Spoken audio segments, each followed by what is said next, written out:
এই দিনটারই তো অপেক্ষায় ছিলাম কতদিন ধরে ভাই, আলাদাই আলাদাই।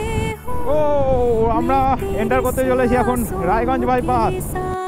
জাস্ট ওয়েদারটা দেখো, ও আকাশে তো মেঘ করে আসে মনে হচ্ছে, চারিদিক কুয়াশায় ঢেকে গেছে। অরুণাচল প্রদেশ নামটা শুনলেই যে ট্যুরিস্ট স্পটগুলোর নাম ভেসে ওঠে, অথবা যে ট্যুরিস্ট স্পটগুলো অনেক ফেমাস, যেমন তাওয়াং, বুমলা পাস, মাধুরী লেক, সেলা পাস, জাং ওয়াটারফল, সেগুলোরই ভিডিও তুলে ধরবো আমার এই ট্রাভেল সিরিজে। সাথে থাকবে আরও কিছু জায়গার ভিডিও, যেমন হোলি ট্রি। জুড়ে থেকেও ভিডিওর শেষ অবধি। ভালো লাগলে একটা অবশ্যই লাইক এবং কমেন্ট করতে ভুলো না। রাইডটা শুরু হয়েছিল 7 অক্টোবর আমাদের হোম টাউন বহরমপুর থেকে শেরগাঁওয়ের উদ্দেশ্যে। প্রায় 1000 কিলোমিটার রাইডে অনেক প্রবলেমের সম্মুখীন হতে হয়েছিল আমাদের। তো চলো ভিডিওটা শুরু করা যাক বাড়ি থেকে বেরিয়ে ভালো স্পিড মেনটেন করে আমরা দাঁড়িয়েছিলাম ডিনার করতে একদম কিষানগঞ্জে। ওখান থেকে